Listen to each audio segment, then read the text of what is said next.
Para bapak hadirin sekalian yang saya hormati, selanjutnya marilah kita ikuti dan kita dengarkan bersama ungkapan hati yang paling dalam dari penyampaian perjalanan hidup Bapak Dr. Muhammad Yahya Waluni yang selanjutnya kami persilahkan.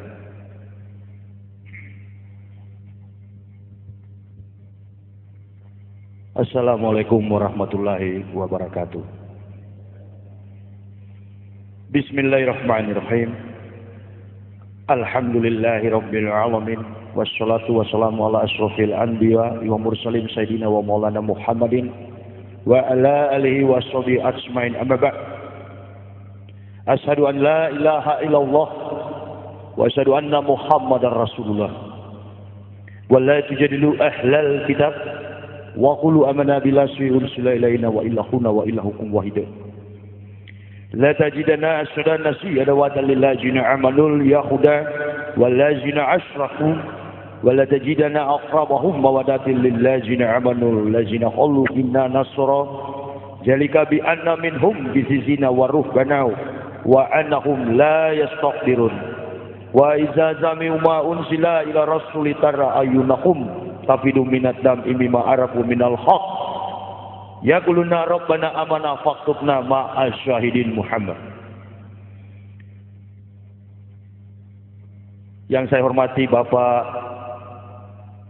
alim ulama yang ada di pondok pesantren, dalam hal ini majelis kiai, dan seluruh masyarakat yang hadir bersama-sama dalam majelis yang kita gelar bersama ini merupakan sebuah nikmat petunjuk insyaallah dari Allah Subhanahu wa taala yang tentunya selaku orang-orang beriman patut kita syukuri bersama. Tagal nikmat, keberkahan, ridho dan berkahnya kepada kita semua sehingga kita boleh ada di tempat ini dalam sebuah perhimpunan yang dimuliakan Allah Subhanahu wa taala. Itu yang patut kita syukuri, dan tentunya tak lupa pula kita menyampaikan salawat dan salam kepada revolusioner Islam junjungan Nabi besar Muhammad SAW, karena oleh karakteristik sikap akhlak yang mulia dari beliau sehingga kita semua selaku orang-orang beriman dapat merealisasikan konteks kehidupan keimanan itu menurut petunjuk-petunjuk yang ada tertuang secara jelas dari kitab-kitab para nabi yang kemudian disempurnakan di dalam kitab suci Allah yang tidak ada sanksinya lagi bagi orang-orang yang berpengetahuan dan orang-orang yang mau menggunakan akal secara positif, yakni kitab suci Al-Quran Karim. Semoga rahmat dan ridho Allah senantiasa ada dalam hidup dan hati kita di dalam membentuk sebuah keimanan yang kokoh di tengah-tengah berbagai macam problem, di tengah-tengah berbagai macam persoalan baik secara eksternal maupun dalam internal yang ada pada konteks abad 21. Karena memang demikianlah realita yang harus kita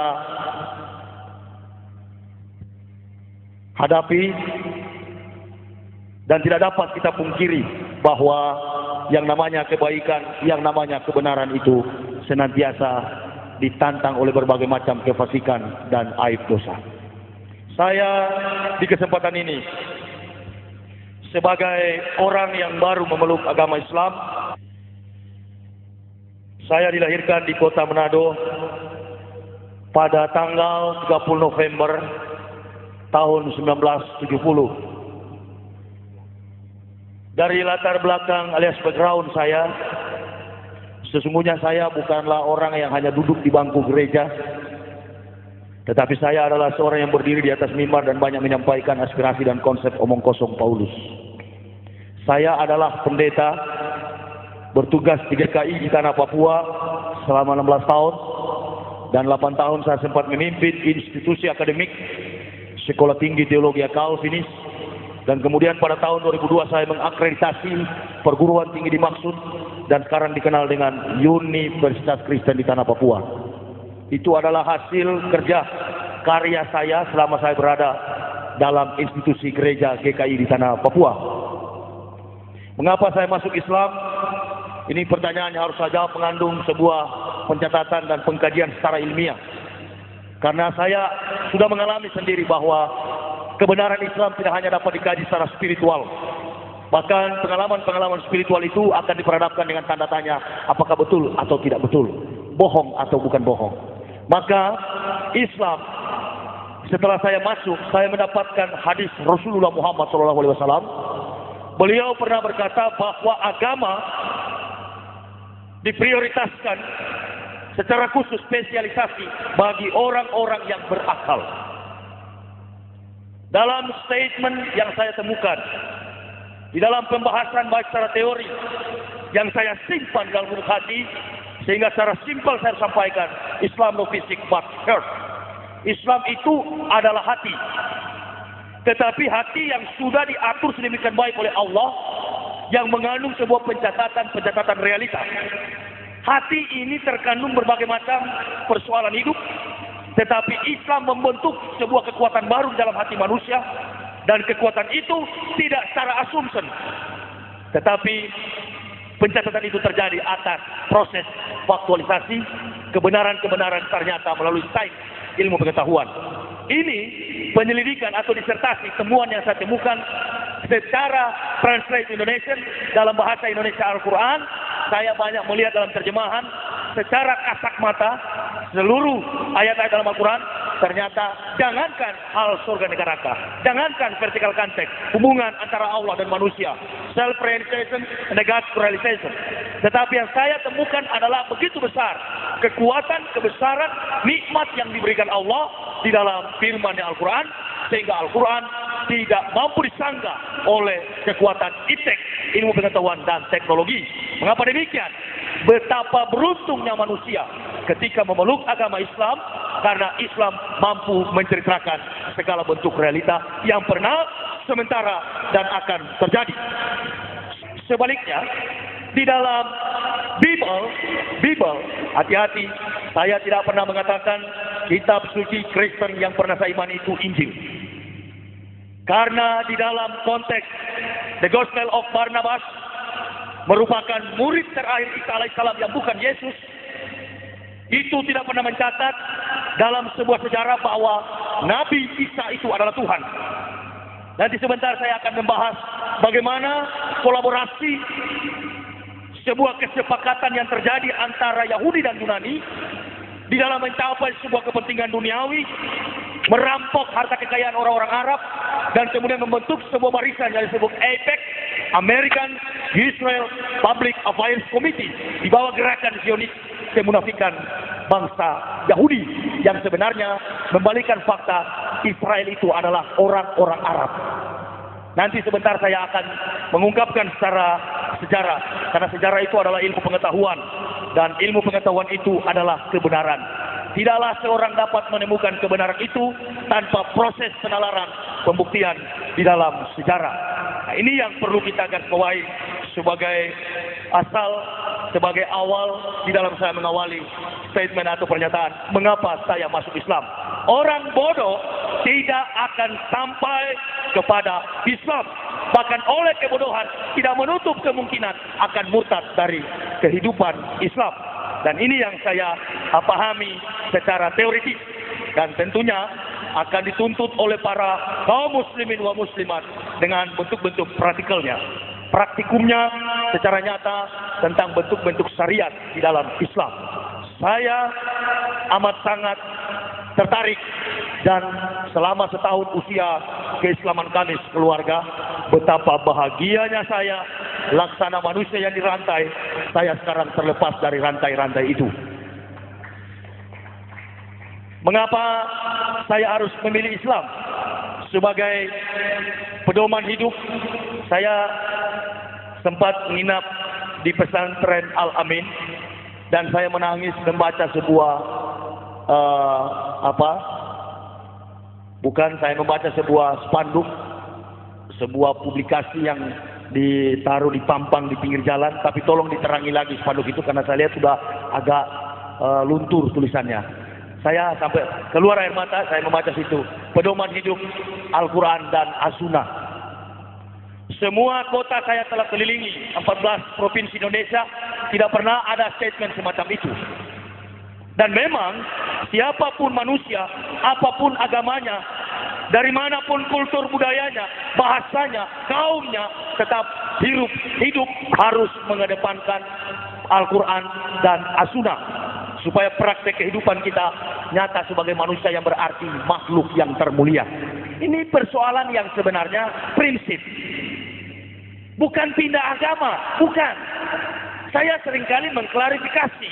Ada beberapa masjid yang saya kunjungi dan para panitia mengatakan kita akan mendengarkan bagaimana proses berpindahnya Muhammad Yahya dari Kristen masuk Islam. Bukan pindah saya. Saya tidak pernah merasa saya pindah agama. We family come back to truth. Kami keluarga kembali kepada kebenaran Allah Subhanahu wa Ta'ala. Kalau kita tahu motor Shogun itu adalah produk Jepang, maka kita harus berangkat dari sebuah pemikiran positif. Dari mana saya jadi? Dari mana saya berasal? Memang ketika Adam ada di dunia, Adam diciptakan dengan segumpal tanah liat. Tetapi keturunan Adam dengan proses kelahiran. Dan kemudian dari bapak saya, ibu saya, lahirlah saya. Selama 16 tahun mengembara di dunia, hidup sebagai pemimpin kafir alias pendeta. Sutradaranya bukan dari Hollywood. Dari Hollywood menyaksikan sebuah layar lebar, membuat sebuah pernyataan di dalam teori, dan kemudian menayangkan dalam gerakan action manusia. Dari sebuah film, itu berdasarkan proses realita dan peristiwa yang sudah terjadi. Tetapi yang mengislamkan kami ini adalah pencipta sejarah, yakni Allah Subhanahu wa Ta'ala. Maka dikonsepkan dalam sebuah rumus teologi Islam, itulah hidayah. Itu pun belum setelah diberi petunjuk, tidak langsung saya Islam. Ada satu lagi yang lebih nikmat, yakni inayah atau pertolongan. Subhanallah, saya merasakan begitu damai, begitu tenang. Dan seperti ayah saya mengatakan, setelah masuk Islam, Islam itu solution in the life. Jawaban di dalam hidup. Jalan keluar di dalam hidup. Saya masuk Islam. Waktu saya pendeta, saya punya dokter pribadi. Hampir setiap minggu saya check up. Hampir setiap minggu saya darah tinggi. Hampir setiap minggu saya penyakit.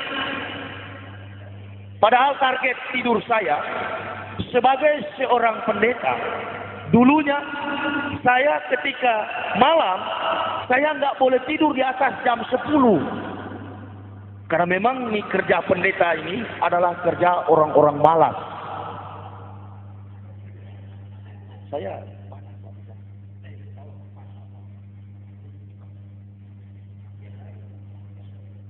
turun di bawah ya. Jadi kerja pendeta ini adalah kerja orang-orang malas. Mengapa saya katakan orang malas? Karena si pendeta ini hanya duduk di dalam gereja, cuman kaos kaki dan sempak celana dalam yang tidak pendeta beli. Tetapi semua dari ujung kaki sampai ujung rambut disiapkan oleh jamaah. Bahkan jemaah yang sudah siang malam mencari nafkah dengan keringat, darah barangkali ya, harus membayar pajak kepada seorang pendeta. Na'udzubillahi min dzalik. Pendeta cuma duduk, sementara ilmu yang disampaikan tidak sampai kepada salvation, tidak sampai kepada rumus keselamatan.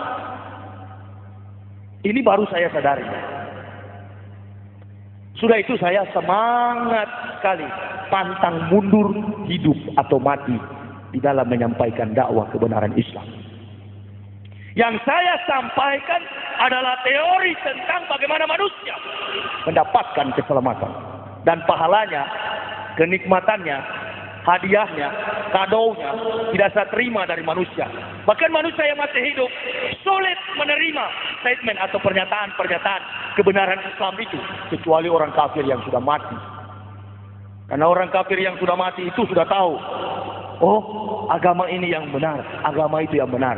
Maka di mana-mana saya berbicara, saya tidak pernah memposisikan Islam pada kedudukan agama. Kalau kita memposisikan Islam hanya pada status dan kedudukan agama, akhirnya ada lain pernyataan melalui penyusupan Zionis dan berkata Islam dan Kristen sama kok, nggak ada beda. Ini manusia di atas penjilat dalam tanda kurung seperti anjing ya. Sudah itu banyak saya nggak cocok dengan para intelektual agama di Indonesia ini. Dan saya siar, biar saja saya disebut jamaah tablik atau apapun. Yang penting kulil haqqo wallah ala murad. Al-Islamu yalu wala yu'la alaihi. Inna dina idallahil Islam.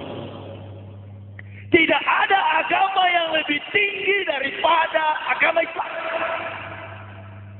Ini bukan pernyataan keliru. Saya sebagai mu'alaf walaupun baru setahun, saya dapat membuktikan kerasulan Nabi Muhammad secara aksiologi. Jadi nilai sebuah agama itu, kita mencari kebenaran agama, kita tidak hanya berdasarkan proses spiritual. Saya katakan tadi, kalau proses spiritual bisa saja manusia berbohong. Tetapi kalau kita kaji, come back to history, kembali kepada pembuktian kebenaran sejarah, maka agama itu akan kita tahu salah atau benar. Nah, untuk menjembatani sejarah ini, maka manusia perlu memfungsikan yang disebut dengan filsafat hidup, falsafah hidup, yakni aksiologi, mengandung 3 unsur kekuatan nilai-nilai kehidupan. 1 etika, 2 logika, ketiganya estetika. Mari kita kaji antara Islam dan Kristen. Kita kaji dari sisi logika tentang agama saya yang dulu, yakni Kristen. Karya kebesaran kuasa Allah Subhanahu wa Ta'ala tidak pernah bertentangan dengan rasio manusia, karena Allah bukan orang gila. Kitab suci saya yang lama mengatakan jangan seorang pun tambah atau kurang sesuatu yang difirmankan Allah, Tuhan kata mereka, kata saya dulu di atas mimbar, jangan seorang pun jemaah Tuhan, ini waktu saya pendeta dulu, menambahkan satu kata pun atau mengurangi isi firman Tuhan. Siapa yang menambahkan akan bertambah hukumannya. Siapa yang mengurangi akan berkurang pahalanya. Setelah saya menyelidiki kitab-kitab suci saya, ternyata begitu banyak ayat-ayat yang bertentangan. Sebagai contoh, Alkitab, Bible dengan bahasa Melayu, diterjemahkan oleh penjajah Belanda. 1 Raja-Raja 4 ayat 26 mengatakan jumlah kandang Sulaiman bin Daud adalah 4.000. Alkitab tahun 2001 sama 4.000 jumlah kandang Sulaiman. Tetapi Alkitab tahun 1991 kandang Sulaiman tiba-tiba berubah menjadi 40.000. Secara filosofis betul saja waktu tahun 1928 yang berfirman Tuhan. Tetapi tahun 91 lawan daripada Tuhan secara etimologis, hantu. Ini dari sisi logika. Karena saya bukan manusia goblok yang masuk Islam. Saya katakan sekali lagi, garis bawahi. Tidak ada seorang yang goblok, yang tolol, yang bahlul akan sampai kepada agama Islam. Sudah itu jangan heran kalau ada dari umat Islam yang pindah ke agama lain, itu manusia tolol di atas tolol. Dan memang saya teringat, dulunya saya pimpinan sekolah tinggi teologi Calvinis.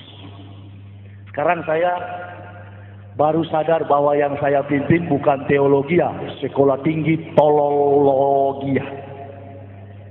Karena semua yang kita bahas adalah kitab suci orang-orang saraf, orang-orang sinting. Karena sudah kelewat pintar, ya, di atasnya pintar itu kan gila. Apa enggak gila? Coba saya tanya kepada bapak, ada kira-kira enggak kita yang sekarang hadir di dalam musola ini yang tukang kayu, profesinya tukang kayu, ada enggak? Coba tanya kepada tukang kayu, antum buat meja, kursi, lemari, perabot dari kayu, pernahkah dalam sedetik saudara pernah menjadi meja? Eksistensi tukang adalah orang dan eksistensi meja adalah kayu. Pencipta jangan dijadikan ciptaan, ciptaan jangan dijadikan pencipta. Tidak logis dari sisi logika. Pembahasan kedua dari sisi etika. Benar tidaknya sebuah agama harus diselidiki dalam sebuah praktikal, dalam sebuah kegiatan-kegiatan mengandung fisik dan psikologis. Di mana ada mayoritas Kristen, di situ sarang penyamun. Kenapa demikian? Karena menganggap keselamatan itu ibarat membeli bonbon gula-gula di warung, murah sekali. Nggak bisa main-main ini kebenaran. Kenapa saya serius? Saya nggak pernah ngolok agama orang, biar aja. Lakum dinukum wal yadin. Agamamu, agamamu, agamaku, agamaku. Tetapi satu, sebagai hamba Allah, tentunya saya harus menegakkan kebenaran itu. Apapun resikonya. Mau hidup kah, mau cacat, mau mati, mau dipenjara, no problem. Ini kebenaran, nggak perlu dikawal saya, nggak pernah takut saya. Basis Kristen saya siap tablik akbar di Manado. Dan saya sampaikan, lebih baik dikatakan gila, tetapi tidak sesat. Karena orang gila belum tentu sesat, tetapi orang sesat lebih daripada gila. Di mana ada mayoritas Kristen, basis Kristen, di situ penyamun. Mabuk, diskotik, dansa, hura-hura. Kampung saya Manado itu paling banyak sekali Islam KTP. Sudah itu saya siar kemarin, saya katakan toleransi yang kebablasan. Hormati, ya, merupakan ajaran Islam. Menghargai, ya, bersama makhluk, hablum minanas. Tetapi kita sebagai umat beriman ada prinsip ketauhidan, prinsip keimanan. Jangan sampai kesucian, kemuliaan, kebesaran Allah di dalam diri kita ternoda oleh karena mengakui setiap sepak terjang kelompok kafirun. Jadi di Manado itu orang Islam, agama Islam, sudah enggak sholat, minum minuman keras. Saya luruskan, karena itu tempat kelahiran saya. Menjaga jangan sampai terjadi kerusuhan. Loh. Eskalasi konflik yang ada di Poso, yang ada di Ambon, yang ada di mana-mana saja, tidak ada hubungan dengan kekuasaan, kebesaran, dan kekuatan ajaran Al-Quran. Enggak. Tetapi itu merupakan sebuah strategi politik yang dimainkan oleh para politikus berhati binatang. Enggak ada hubungan. Dari sini sengaja diciptakan oleh para pemimpin dunia di bawah gerakan Zionis. Kita kacaukan sistematika agama itu karena memang Belanda ini licik. Tidak ada strategi homogenisasi, tidak ada. Tetapi heterogenisasi dia bangun. Di utara dia bangun Kristen di Manado, basisnya. Di Irian dia bangun di Jayapura. Di Sulawesi Selatan dia bangun di Tanah Toraja. Sengaja. Sudah itu saya selalu ceramah kalau di tempat-tempat basis Kristen.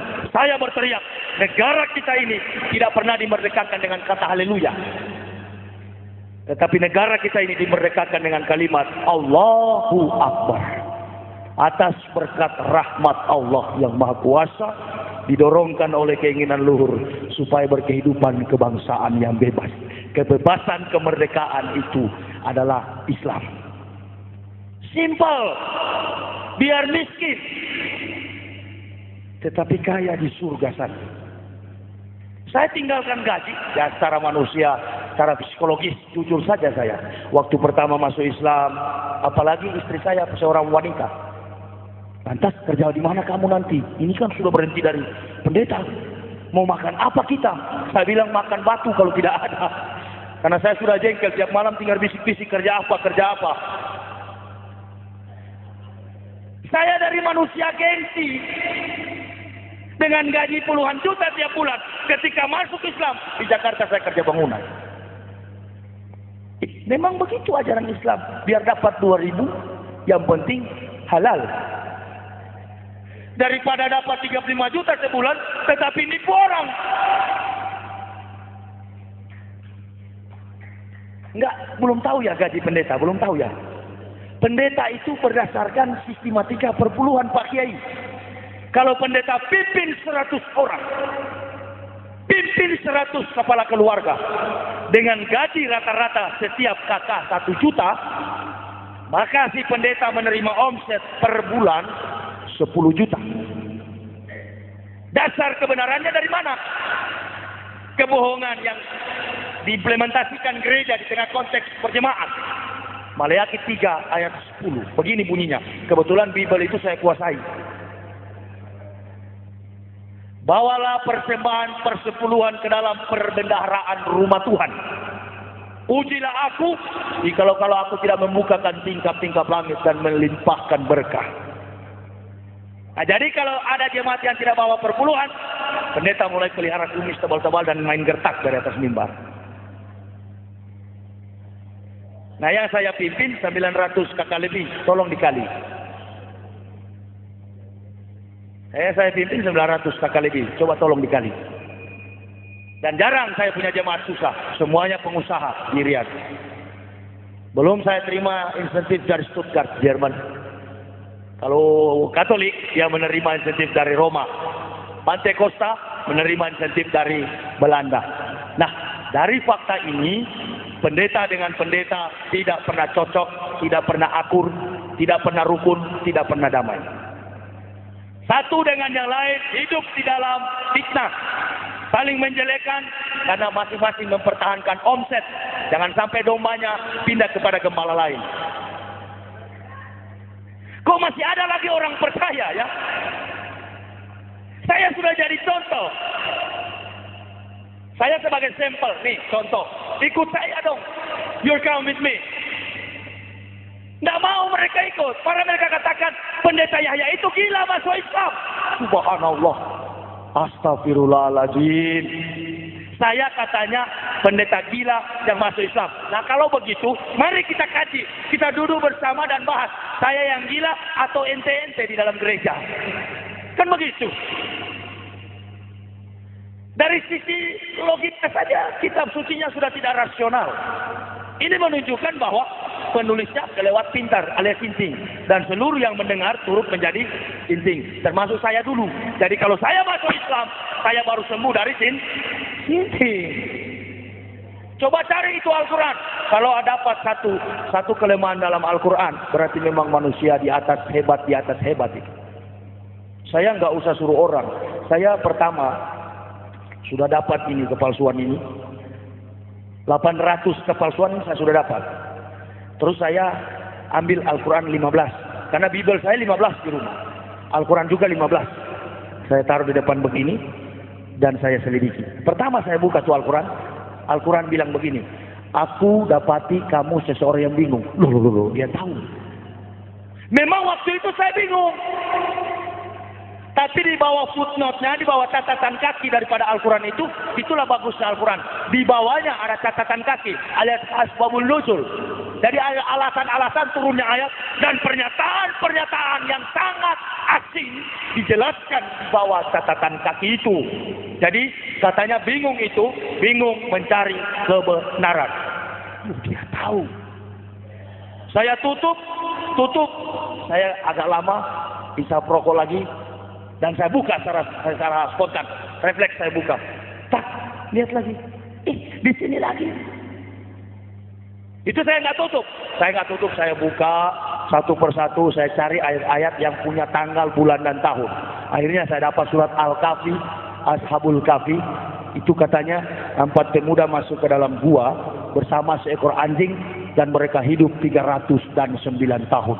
Tetapi dalam versi Indonesia, tetapi Allah tidak, seorang pun tidak tahu berapa jumlah mereka. Cuma Allah yang tahu. Begitu bunyinya. Nah, saya ambil Al-Quran tahun 78 dan saya lingkari dengan pensil. 309 tahun. Saya selidiki. Al-Quran kedua saya selidiki. Sama. Yang masuk ke dalam 4 orang dengan seekor anjing, bukan beruang. Kalau dia berubah jadi beruang, saya juga barangkali ragu dengan Islam. Al-Quran ketiga, Al-Quran keempat, Al-Quran kelima, Al-Quran keenam. Saya capek buka, saya pikir jangan-jangan di 7 ini baru memang dia salah. Saya buka Al-Quran ke-7, sama dengan Al-Quran 1 dan kelima, 6 itu. Sampai 14 Al-Quran, tinggal 1 Al-Quran, saya buka. Kalau ini 1 tidak betul, saya tidak masuk Islam. Maka saya waktu itu pilih untuk ateis. Karena dua-dua sudah nggak benar. Kristen saya sudah tahu, sudah tidak betul. Terakhir Al-Quran saya buka dan saya dapati sama dengan Al-Quran 1 sampai 14. Saya panggil istri saya dan saya katakan, ayo kita masuk Islam. Ini dia yang betul. Istri saya bilang, memang kamu sudah gila barangkali ya. Yang hidupkan kita selama ini adalah Yesus itu juru selamat. Padahal Yesus ini bukan orang Israel, orang bule yang di kayu salib itu. Itu yang di kayu salib. Kalau orang Bani Israel asli, nah ini Bani Israel asli mana orang ini yang mungkin mana orang Arab, itu yang Israel asli. Nah seperti Abah saja, itu yang Israel asli. 63 Masehi sebelum Masehi sampai 70 Masehi Romawi menjajah Yerusalem dan baru ada asimilasi, perkawinan campur, bagaimana meruntuhkan iman satu sosial daripada orang Yerusalem. Maka Romawi dengan strategi perang politik mengirimkan perempuan Romawi, terjadilah asimilasi kawin campur, lahir Bani Israel putih yang tidak benar lagi, yang tidak tulen lagi, namanya Yahudi. Jadi yang kulit putih itu, tapi sesungguhnya Israel itu adalah Arab, karena tidak ada negara Israel dulu itu, tidak ada. Semua itu adalah wilayah Uni Emirat Arab. Begini contohnya, supaya lebih simpel lagi, lebih sederhana lagi. Pak Margono datang ke Makassar. Sampai di Makassar, Pak Margono punya anak laki-laki namanya Sutioso. Setelah Sutioso tumbuh dewasa, orang bertanya, sok ente wong opo? Nggak mungkin dia katakan, saya orang Makassar. Tidak mungkin. Karena Pak Margono adalah berasal dari Jawa. Maka dia katakan, saya orang Jawa. Ibrahim diperintahkan Allah Subhanahu wa Ta'ala, engkau pergi ke Palestina, pergi ke Kanaan, tinggalkan Ur-Kasdim, tinggalkan Sam, tinggalkan Iran yang sekarang, kau pergi ke Palestina. Sampai di Palestina, lahir anak namanya Ismail. Kemudian Ismail punya adik, Ishak. Dari Ishak punya anak, namanya Yakub. Dari Yakub datang ini 12 bangsa biadab Yahudi sekarang, Israel. Jadi dari nenek moyangnya sana orang Teheran, orang Iran, ya orang Arab. Kok tiba-tiba ada pembatasan kultur begitu ya? Bahkan dikatakan dalam Bible, katanya bahasa asli perjanjian baru, New Testament itu adalah bahasa Yunani. Dari mana ada nabi dari Yunani? Bahkan yang lebih parah baru-baru di TV juga, muncul nabi dari Indonesia, Ahmad Musadek.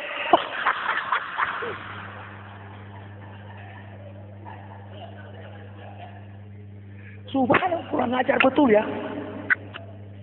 Sedangkan dari masih diragukan satu silsilahnya sebagai habaib.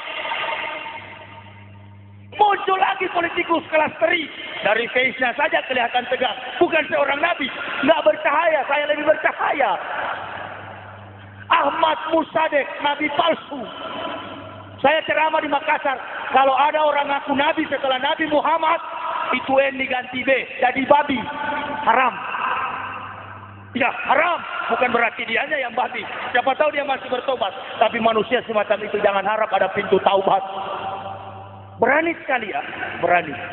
Isa sendiri jangankan pakai Al-Quran, pakai Bible, Old Testament, perjanjian lama, kitab Taurat dan para nabi sudah menubuatkan bahwa di kemudian hari akan tampil seorang nabi, penghibur, penolong di tengah-tengah kamu yang kemudian namanya Ahmad bin Abdullah. Yahudi rubah karena bisikan Romawi. Jangan pakai itu. Bagaimana kita rekayasakan ini menjadi Ruach HaKodesi. Ruach HaKodesi diterjemahkan dalam Forensic Language London, The Bible International, di dalam kitab Bible International Amerika diganti dengan kalimat Holy Spirit. Dari Holy Spirit menipu orang Indonesia menjadi Roh Kudus. Perhatikan di dalam kitab suci Kristen saat ini yang mereka pakai. Ada di dalam surat Yohanes 15 ayat 17. Di situ dikatakan Yesus menjanjikan penghibur. Di dalam ayat 17 dikatakan, maka aku menjanjikan kepada kamu akan datang di tengah-tengah kamu seorang penolong dan penghibur, yakni Roh Kudus. Mari kita kaji secara akal sehat. Dia bilang seorang, tetapi yang datang itu roh. Roh itu angin, sesuatu yang tidak natur, yang tidak alami, bukan berbentuk fisik secara antropomorfistis, nggak begitu. Jadi memang orang gila punya kitab, kenapa dipercaya, saudara? Ya susahlah, memang orang Kristen sudah tertancap itu yang namanya dogmatika gereja. Nah kalau saya yakin hidayah itu memang dari Allah, tetapi hidayah tidaklah akan sampai kepada manusia kalau manusia sendiri tidak dengan perjuangan. Sudah itu dalam buku saya ini, Kebenaran Islam menurut mantan pendeta, seekor pun pendeta nggak bisa nantang nih buku.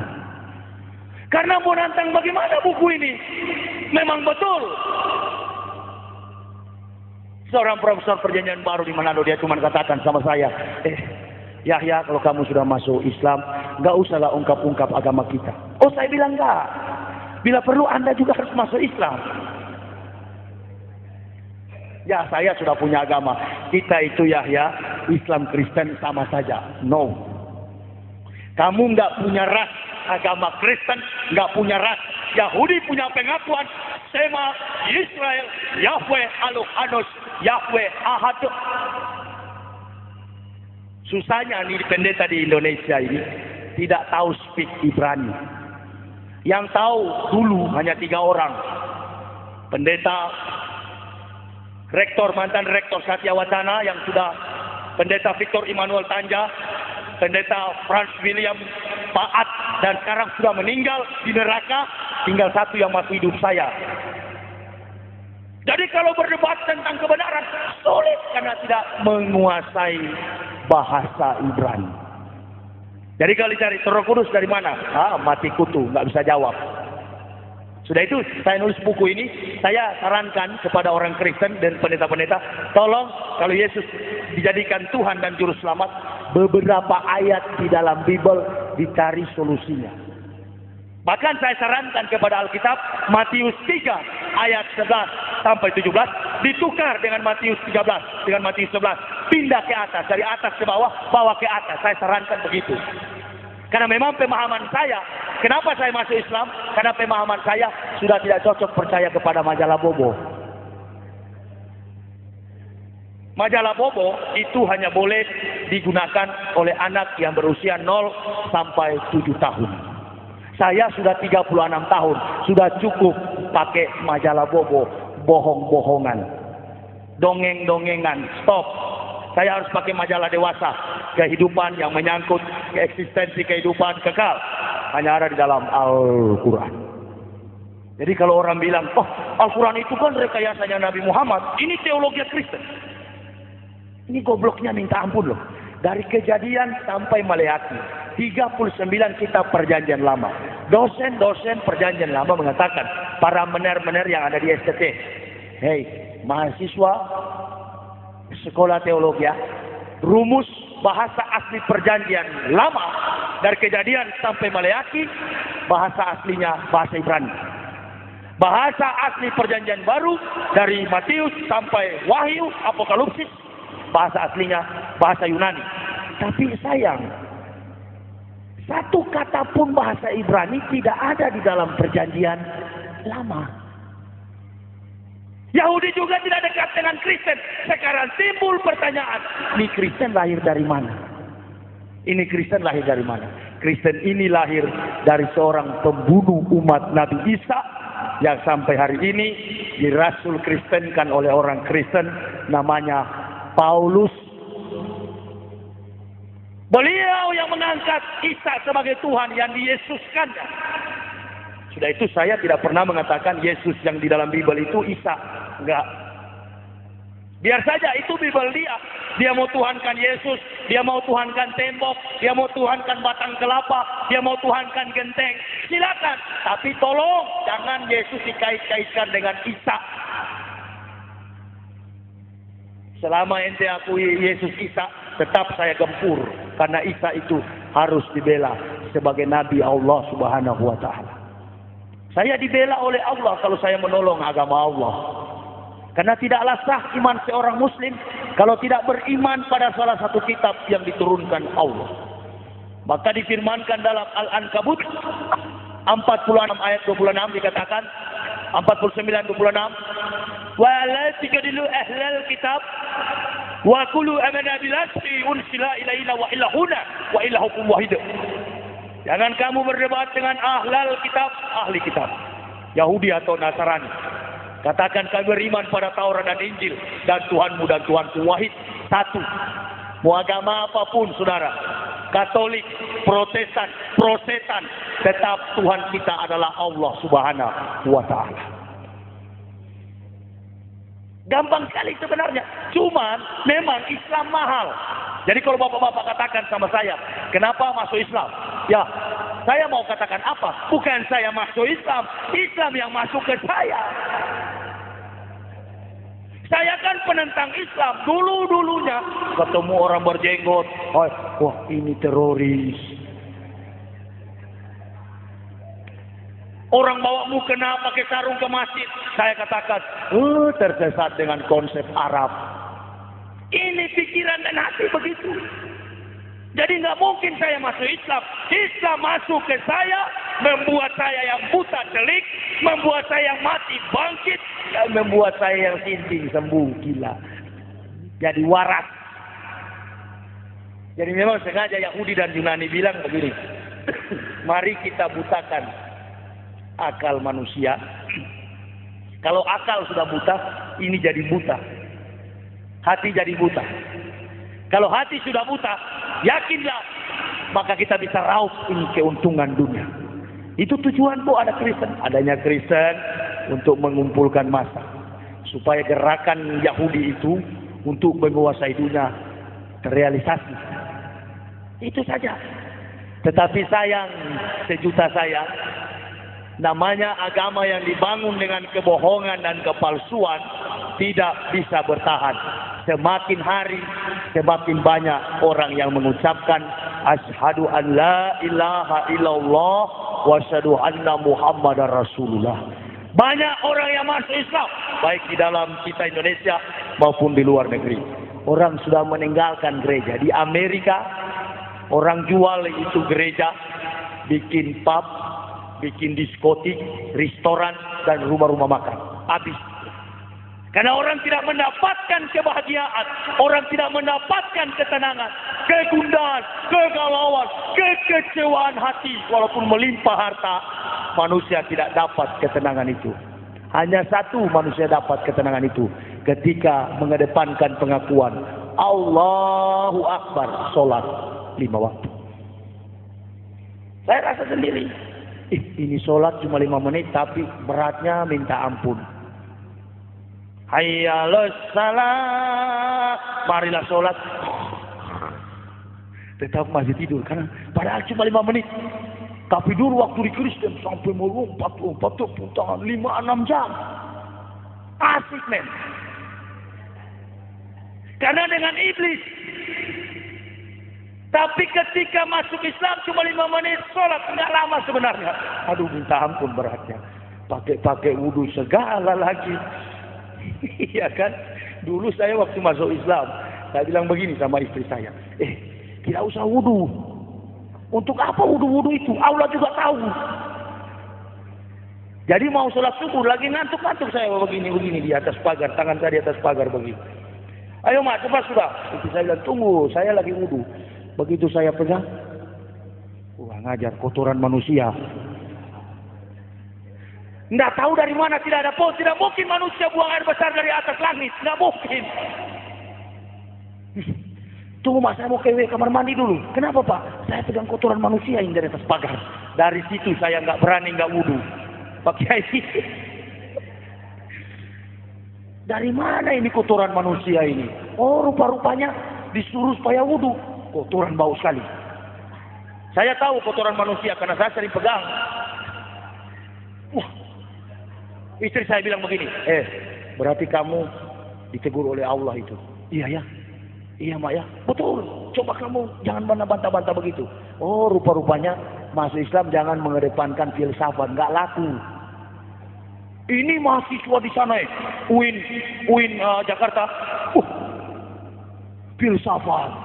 Filsafat homo usios, homo sapiens dikaca.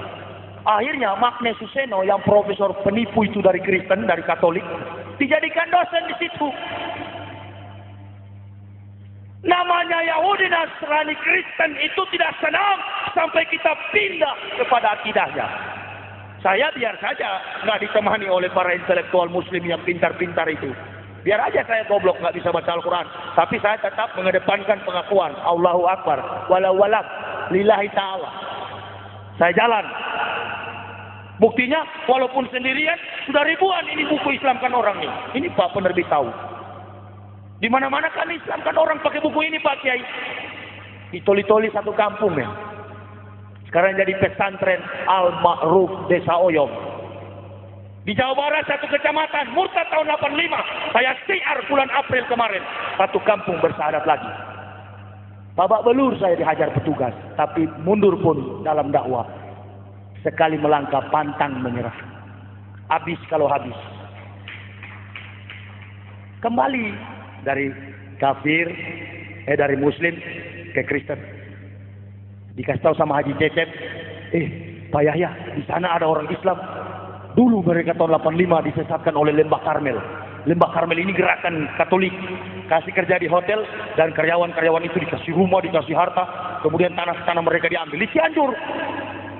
Jadi Pak, ayo kita siar ke sana, kita sadarkan lagi. Ayo. Saya siar ke sana tabligh akbar di tengah-tengah komunitas Kristen. Ada beberapa ustadz nggak berani naik karena jauh jalan kaki. Ustadz-ustadz itu bilang, aduh nggak berani kami Pak Yahya. Oke, kalau bisa dengan Haji Cecep. Kami dua anak. Sementara siar, saya bilang, Ji, tidak apa-apa Ji, kalau mati di dalam siar kita masuk surga toh? Iya langsung. Oke, kalau gitu kita pergi. Alhamdulillah, kepala sukunya datang kepada saya. Memang benar ke Bapak bekas pendeta? Ya, ini buku saya. Mau masuk Islam enggak? Kamu itu sudah menyesatkan semua umat. Kamu akan tanggung di neraka nanti. Langsung dia bilang, kalau begitu kami siap kembali kepada Islam. Disahadatkan lagi. Saya dipanggil petugas karena Romo lapor saya mengacaukan agama orang. Katanya di sana sudah mau baku bunuh, baku timpas dengan parang karena saya. Padahal tidak ada keributan di sana. Saya dipukul sama anggota Koramil.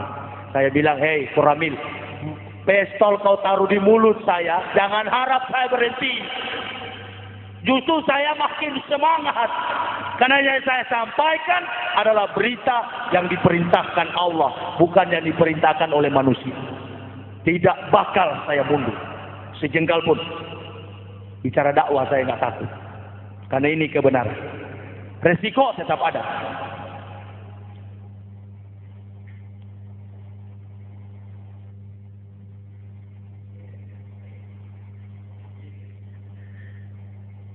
Mari Pak Kiai. Assalamualaikum.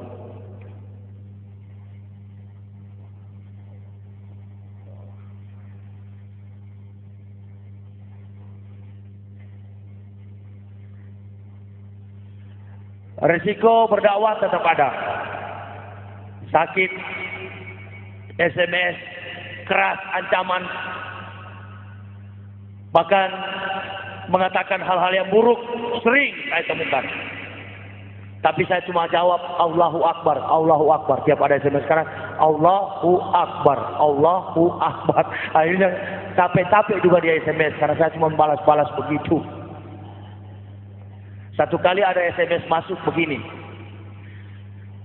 Yesus itu sayang sama kamu. Kembalilah sementara masih diberi kesempatan oleh Yesus. Langsung saya balas SMS-nya begini, Yesus itu tidak kenal sama kamu. Kamu kok bawa-bawa nama Yesus? Dia balas lagi sama saya. Ini lucu-lucu memang seringkali. Kamu tahu kan, kamu bekas pendeta. Yesus pernah kutuk pohon ara. Jangan sampai lagi Yesus kutuk kamu. Saya katakan, kalau Yesus kutuk, jangan besok-besok.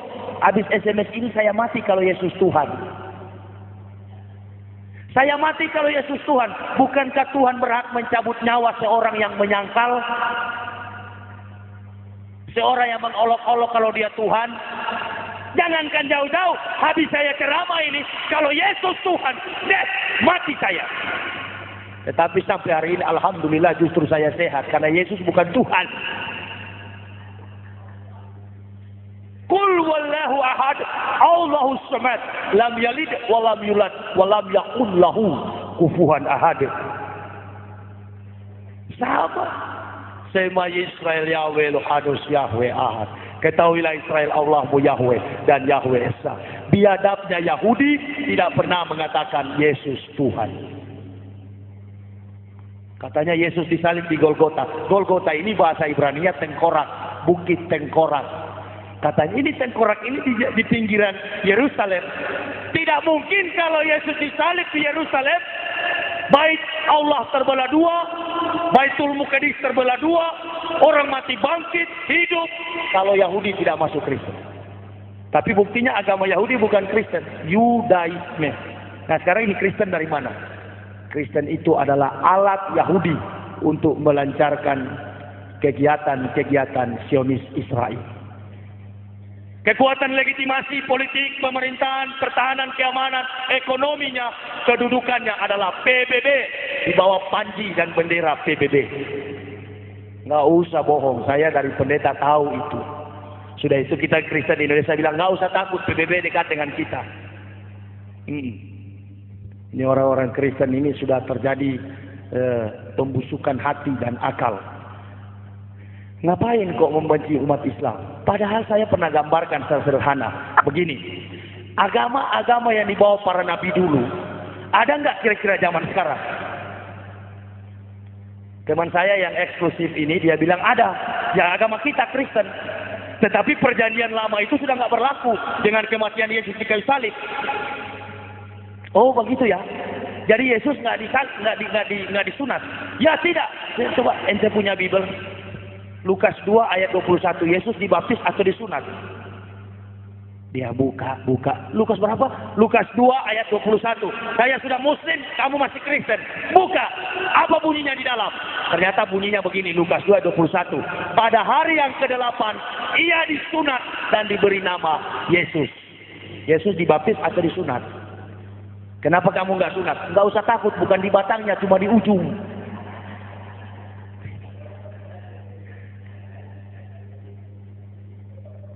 Mana ada baptisan?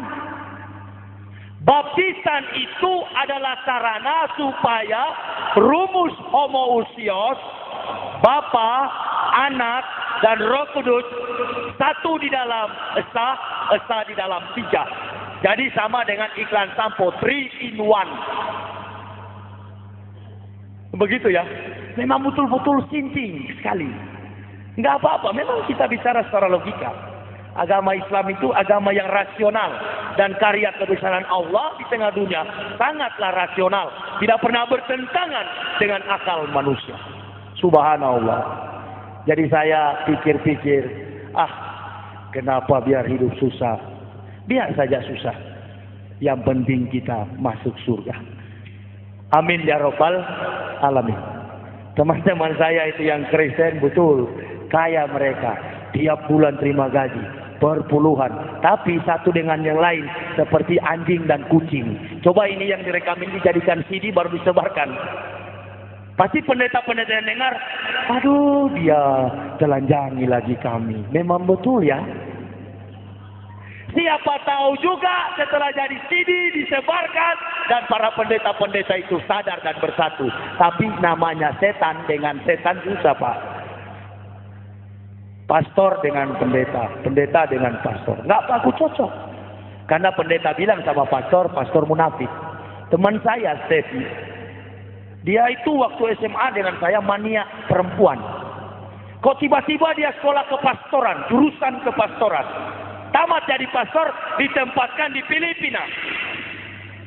Setiap Natal ketemu di Manado. Saya tanya begini, Steph, ente dulu kan waktu SMA suka-suka pacaran. Sekarang kamu kok jadi pastor.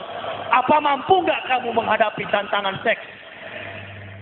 Dia bilang, oh mana saya mampu. Kalau saya mau saya tinggal buka itu baju imam dan saya cari di pinggir-pinggir jalan. Saya bilang kurang ajar betul juga kamu.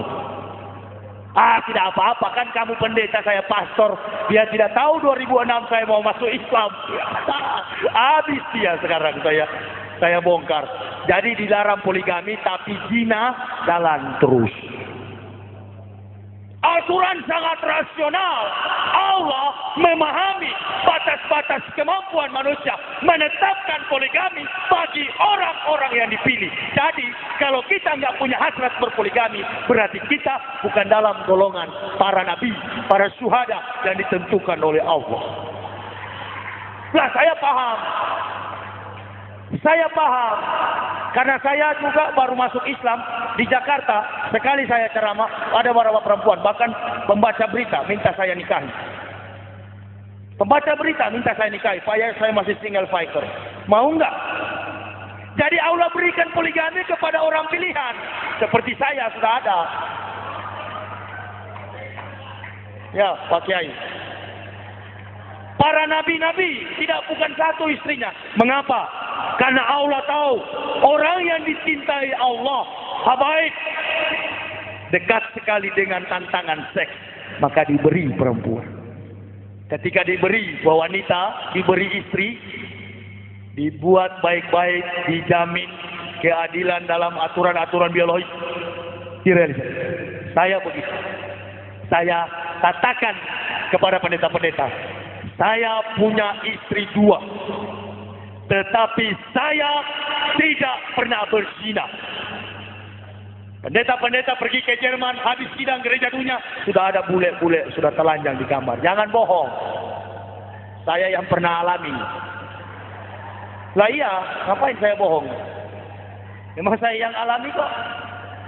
Bahkan kakak ipar saya di kamar hotel, saya kepergok dengan perempuan nakal, alias WTS. Hei, siapa ini? Ah sudah kamu, dia bahasa Manado, ngana ke sana, angkau tidak boleh tahu, sondor angkau tahu, saya pembawa umat masuk surga, jadi yang begini tetap di surga. Subhanallah, astagfirullah. Karena di Kristen ada juru selamat, di Islam cari selamat masing-masing. Yang KTP tetap masuk surga, tapi imam tua di Toli-Toli bilang, kalau Islam KTP masuk surga, kambing hidup, ibarat kami hidup dikupas kulitnya. Jadi jangan coba-coba kita beragama Islam terus Islamnya suam-suam kuku. Kita punya Islam setengah. Uduhulu disilil mi kafah. Masuk ke dalam Islam secara kafah. Saya pelan-pelan masuk Islam, tapi saya ikut saja. Orang pakai baju ihram, saya pakai juga. Orang bilang jamaah tabligh, ya. Saya sudah tobat Pak Kiai. Biasa saya biar di pesawat saya pakai ihram. Suatu waktu saya dibilang kiai di atas pesawat dan ini ibu punya anak kecil mau flight ke Balikpapan terbang. Ini anak nggak bisa karena panas demam. Langsung ibu dekati saya. Assalamualaikum Pak Kiai. Waalaikumsalam. Anak pakai tajwid juga. Waalaikumsalam warahmatullahi wabarakatuh. Kenapa? Ini anak saya Pak Kiai. Kita sudah beli tiket, ini kan hitung dewasa. Astagfirullah. Jadi Tolong Pak Kiai didoakan. Ini cuma doa satu, Al-Fatihah saja. Andalan. Loh, step by step. Daripada banyak ayat tahu berdoa-doa selamat tapi jarang sholat, percuma. Jangan pandang enteng sama saya. Saya bilang, ayo Bu di sudut sana. Ayo. Dalam hati, dah. Doa apa ini yang saya mau pakai? Saya bilang nanti itu Rabbana atina fid dunya hasanah wa fil akhirati hasanah wa qina azabannar. Tapi Al-Fatihah dulu. Saya ingat Ketua MUI Toli-Toli Pak Yusuf Yamani bilang bahasa Indonesia pun boleh. Wah, saya langsung Bismillahirrahmanirrahim. Ibu juga sudah Allah. Ini mu'alaf baru 3 bulan. Dalam hati saya bengkok, saya berdoa bagaimana. Terus saya katakan Bismillahirrahmanirrahim. Ya Allah, ya Tuhanku. Amin, ibunya. Amin. Seorang ibu ini datang kepada saya Allah sebagai hamba-Mu. Dan dia menginginkan supaya hari ini dia bisa terbang bersama-sama dengan anaknya menuju ke Balikpapan. Ya Allah, buktikanlah kekuasaan-Mu bahwa Engkau mengasihi dan Engkau sanggup memberi kekuatan kepada orang-orang yang berharap dan beriman hanya kepadamu. Rabbana atina fid dunya hasanah wa fil akhirati hasanah wa qina azabannar. Al-Fatihah. A'udzu billahi minasyaitonir rajim. Bismillahirrahmanirrahim. Alhamdulillahirabbil alamin. Ar-Rahmanir-Rahim. Maliki yaumiddin. Iyyaka na'budu wa iyyaka nasta'in. Ihdinas siratal mustaqim. Siratal ladzina an'amta 'alaihim ghairil maghdubi 'alaihim waladdallin. Amin. Langsung dingin, sembuh, alhamdulillah. Sampai di pesawat dilarang oleh Pragawati. Ini anak kurang sehat, jadi ibu, tolong ibu jangan dulu berangkat, biar dulu ini anak sembuh. Saya langsung berdiri. Di dalam Islam, banyak orang banyak sekali dalam pesawat. Islam tidak pernah gentar dengan kematian. Dan kalau Anda meragukan, kamu Muslim? Ya Pak, saya Muslim. Alhamdulillah saya Muslim. Kalau kamu Muslim, sini itu anak saya yang peluk. Saya yang peluk. Tapi begitu turun di Balikpapan, hadis ada sisa kotoran anak kecil dan pipis. Kotor baju kiai Pak. Turun di Balikpapan saya, kotor baju saya, dikencingin oleh anak itu. Saya bilang alhamdulillah pahala. Jadi dari situ saya taubat lagi pakai begini karena dipanggil kiai. Ada kalanya saya pakai topi putih. Halo Pak Haji, alhamdulillah. Padahal belum naik haji. Saya sudah kalau mau saya Desember sudah pergi. Pak Menteri Agama yang suruh Pak Maftu. Cuman saya bilang Pak, saya lebih memilih mantap dulu ini sholat, mantap dulu semuanya, baru pergi naik haji. Jangan sampai balik dari sana nggak mabrur. Begitu. Biar aja dulu, pelan-pelan dulu Pak Menteri. Saya pasti akan ke sana. Insya Allah, saya yakin. Karena Allah juga akan menunjukkan kebesarannya kalau saya sudah di tanah suci. Tunggu dulu pelan-pelan. Dan memang itu harus berdasarkan panggilan hati. Saya lebih memilih kebenaran Islam. Insya Allah 5 tahun. Saya akan berjuang dengan penuh keberanian. Dengan iman yang diberikan Allah. Agar Indonesia ini bisa sadar. Dan tidak ada lagi agama kafir. Orang-orang Kristen itu akan sadar Hindu Buddha. Dan mereka kembali kepada Islam. Akhir kata saya, doakanlah kami sekeluarga, karena biar bagaimanapun tanpa dukungan doa dari Bapak Ibu saudara-saudara rahimakumullah, maka sulit bagi kami untuk menegakkan agama Allah. Dan satu hal lagi yang saya garis bawahi untuk menjiwai pikiran saya lebih lanjut tentang wajah kekristenan yang rusak itu, silakan miliki buku-buku saya dengan judul Kebenaran Islam Menurut Mantan Pendeta. Dan buku yang sudah mau selesai saya tulis sekarang sudah di penerbit. Lukas 16 ayat 19 sampai 31 menjelaskan orang Kristen masuk neraka. Mungkin buku itulah buku yang nanti akan mengislamkan Indonesia. Karena semua rahasia gereja akan saya bongkar. Selama ini terus terang orang Kristen gak tahu kepalsuan gereja. Tapi saya sudah spekulasi. Minimal saya penjara, maksimal saya mati. Kalau di penjara banyak belajar dan sholat, kalau mati langsung dijemput bidadari ke surga. Akhir kata saya, ihdinas siratal mustaqim. Wassalamualaikum warahmatullahi wabarakatuh.